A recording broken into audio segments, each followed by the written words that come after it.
Hi, Cameron. How are you doing? Great. Thank you, Maurice. Thank you for having me as part of your podcast. Oh, yeah. Where are you today? I'm in the beautiful city of Perth, Western Australia, just in isolation. So, yeah, Are it's you on pretty your amazing. are you in isolation on your own, or are you there with the family? I live with my girlfriend, Katie. So we're just at home together. My parents live not too far away from where I live, but um, yeah, just due to the situation of the way things are, I've tried to limit the amount of time that I've spent with them. So yeah, that's kind of my situation at the moment. And obviously, I can't pass this time without passing comment on what's happening with the coronavirus. So, what's happening in Australia, and how is it impacting you? Well, I guess the real the real strength that we've got in Australia with coronavirus at the moment is that Australia is a big island. So I think once we're able to shut our borders and control the people that have come back from overseas and a lot of the ships that have the cruises and things like that, they've been the majority of where cases for coronavirus have come from in Australia. Um, but yeah, oh, there's someone magic bookcase. Magic Um, bookcase just opened behind me, right? um, yes, but yeah, so that's where majority of the coronavirus cases have come from, and it seems like we're getting things under control a little bit, but yeah, I guess everyone's got to do what they can, control their distancing between people, and stay indoors as much as possible. So, yeah, that's where the situation in Australia is. And what about the Australian cricket season? What's happening with on the cricket? Are you doing any cricket these days? At the moment, our season's actually finished pretty Mm. much. So domestically, the season missed one game Okay. due to coronavirus, so it didn't really get hit awfully too hard. And international cricket copped a little bit of a hit. So Australia were playing New Zealand at the time when coronavirus was starting to become a big deal. So they played one game with no crowd, and then after that, it got completely called off. So the future's uncertain. I think Australia are meant to play some games in the UK in a few months' time, and also in Bangladesh as well. So yeah, we'll see what happens. Really, I guess it's hard to know, but at the moment, it's probably all looking a little bit unlikely. But I'm keeping my fingers crossed because we all want to play cricket. And how are you keeping yourself fit and keeping yourself active and mentally attuned for what might happen next? Because you're due back in Durham soon, aren't you? Yes, yeah. So I've signed to play cricket with Durham. At the moment, that season's been postponed to the 28th of May. So Okay. we'll see what happens there from that space. But fingers crossed, the world can miraculously recover quickly and sport can get back on schedule. One thing that's been really easy to notice is how huge sport is for people in their lives. And now that it's been taken away, not just professional athletes that perform, but fans that enjoy watching and, literally base their lives around it. It's been quite a big deal. But yeah, apart from that, for me, I've just been trying to keep myself as fit as I possibly can. So, you know, training's a good way to make you feel tired before you go to bed at night time. Also just I don't know, just makes you feel good and keep in good nick. Been doing a bit of reading. I've got a few little programs that I'm going to do. So I've got a bit of a passion for yoga. So I've put together a few videos that I'm going to use to hopefully post online and do some things in that space. I've had some requests from people. So that's been really good planning that out. And yeah, just I guess spending time with Katie, my girlfriend. That's been good, and yeah, we'll see what happens. So how do you, obviously as a professional athlete, how do you structure your day? How, do you still kind of have the physical and mental exercises, or are you just like the rest of us and kind of just lay about and watch the TV? I definitely don't lay about and watch TV. Maybe of an evening I'll watch a little bit of TV after I've had my dinner, but I generally, I've got a bit of a routine when I wake up in the morning. I like to sit and meditate first thing out of bed in the morning. So I've had quite a long journey with meditation in my life, but there's a teacher in Perth that I met a few years ago, and I've learned a lot of things from my teacher there. So I've tried to put together a practice where I'm consistent with, because I actually learned something recently. Like, you can overthink a lot of things you do in your sport. You can actually overthink like the simple processes of meditation, mindfulness, and stuff. So we've talked about this. We have talked about this to an extent, and I think it'll be something that pops up a fair bit in our chat. But that's kind of what my routine looks like a bit in the morning. Myself and another teammate of mine who lives really close around the corner from me, we've been doing a bit of training together in the mornings. And then, I've just been, spending time, reading some books and some material that I'm into, keeping in touch with friends and family. And then usually in the afternoon, I go for a run or do some more training like there, and then relax in the evening. So that's kind of what it looks like at the moment. And, when obviously as a professional athlete, how important do you think mindset actually is? How much weight do you give it? How much consideration do you give it within your typical preparation for playing or for being involved in the game? Yeah, I think mindset's everything. I think it's not just the intense focus that you want to try and bring into playing. For me, it's playing cricket. It's not just that really intense focus that you want to understand and harness and then take out into the sporting field. It's everything that you do in your life. It's it's the ability to understand that I don't need to be focused now. I need to be relaxed. I need to I just need to keep things really simple right now. I don't need to analyze too much. And I think that's what mindset really means to me. It's not something that you do well all the time, but I think having an understanding of all those concepts hopefully can allow you to harness as best a mindset as you possibly can for whatever moment of the day that it brings, whether it's for me walking out to bat in a big game or just sitting at home, not needing to do anything at all. And where has it worked well for you, and where has it worked badly for you? I think for me, I've had a big journey with mindset. I've tried lots of things. I've tried to put into practice lots of things, and there's been times where that's worked really, really well. And then I guess in the process of trying to really strengthen that mindset even more, you then do other things to make sure that you're not being complacent, you're not being lazy and things like that. And then sometimes those things don't work, sometimes they do work. So, I think for me last year, I had a really good mindset when I was playing at Durham County Cricket Club, for example. That's where we actually met. I did, some really good work there. I was really simple with how I was preparing.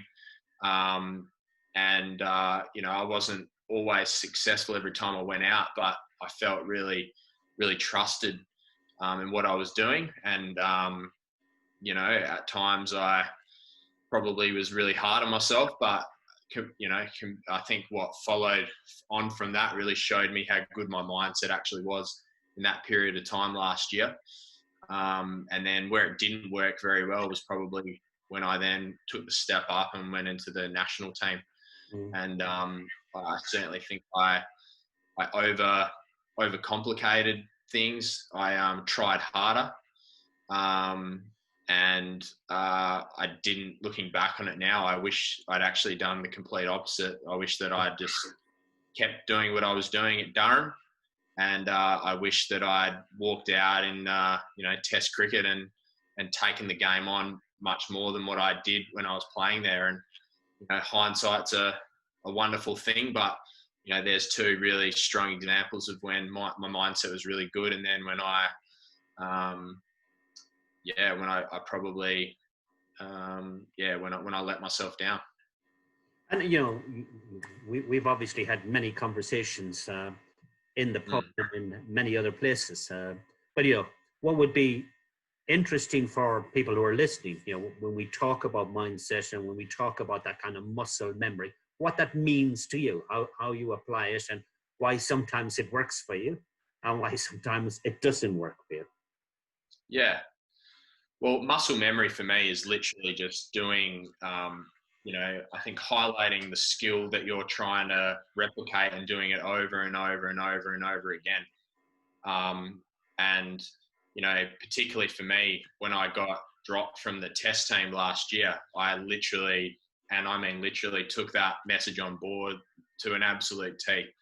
I had some, I had some issues with my technique that I felt that I needed to get better at. And, the muscle memory piece for me there is to literally do that skill over and over and over again. And I definitely did that this season, but it didn't necessarily replicate into, success and just mountains and mountains of runs, because at the end of the day, I'm a batsman and my job is to score runs and to score big runs. But, for me, I was still holding on to that practice and that muscle memory that I was trying to develop. And it meant that, when I went out and played in games, I just wasn't as clear and I wasn't as present to the ball that was coming down at me all the time. So, this season, that might have been the outcome of that, but it also doesn't mean that, in the years to come that practice that I was doing won't work in my favour. So that's the positive out of it. But certainly interesting. And so Cameron, obviously I understand some of these things, but just to help other people that may be listening.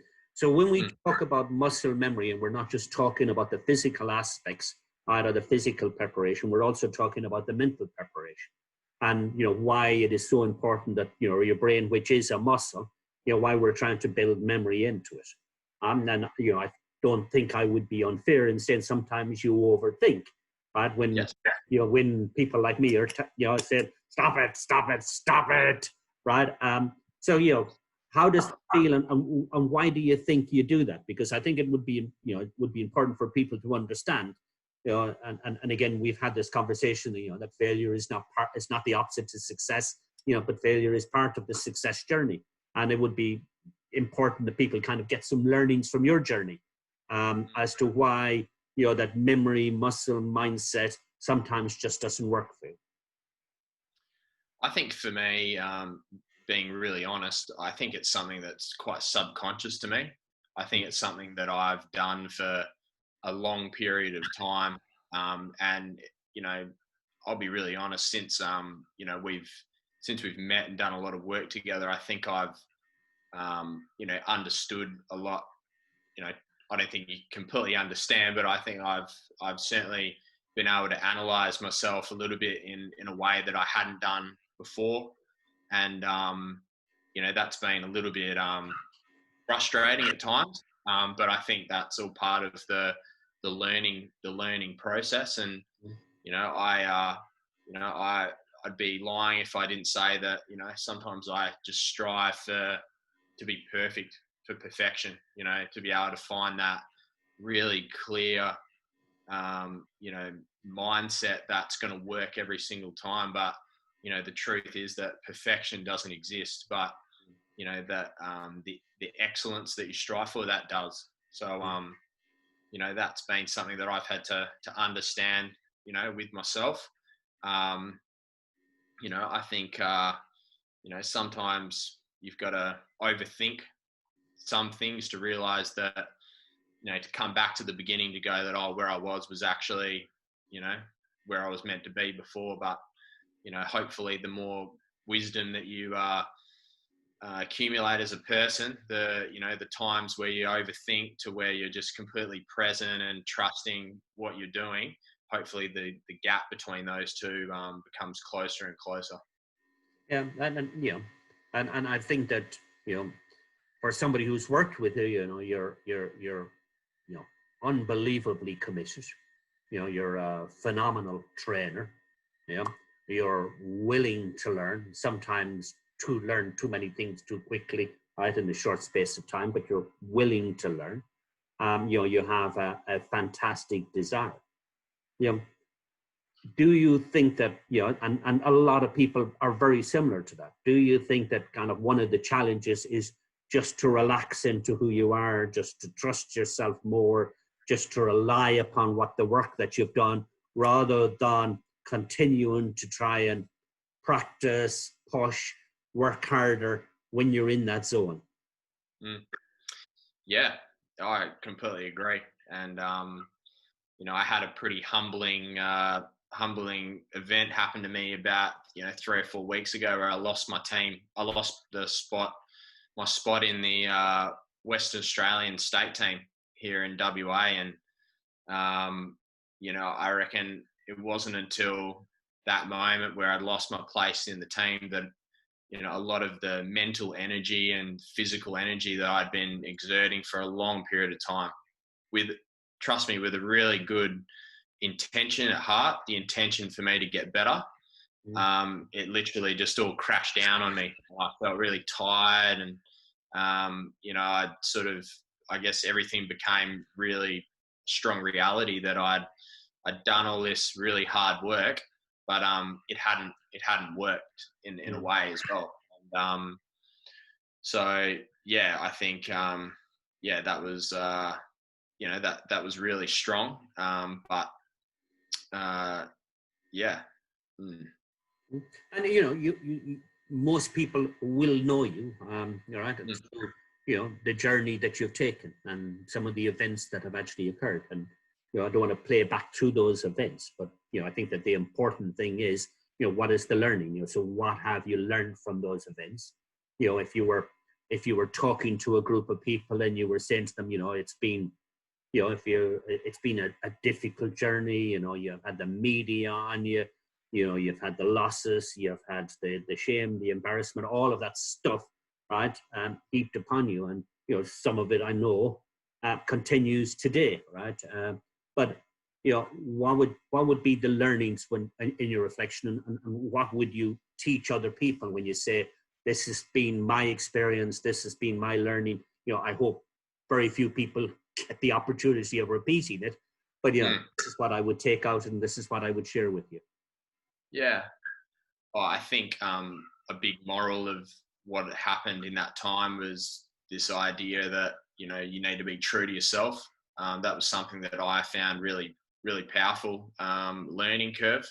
Under pressure, and sometimes when we're just, really comfortable in the environment, maybe at times that we're in, we, parts of our character and decision making come out. And certainly in South Africa, I wasn't as true to myself as I could have been. And I've said that before in a lot of, articles and things that I've spoken about. Yeah. But the other, I guess that's me. The other opportunity that it gave me was a bit of an initiation, I guess, to really take a look at me and what I, I guess what I wanted to stand for a bit as a man moving forward after that. And, I definitely had times where I did that really well. And I, even today, I even felt like that experience was so traumatic that there was nothing that could touch me moving forward from that. But the truth is that, life's lived in this moment, and each moment has its own challenge. And I'm still learning today, even some mistakes that I,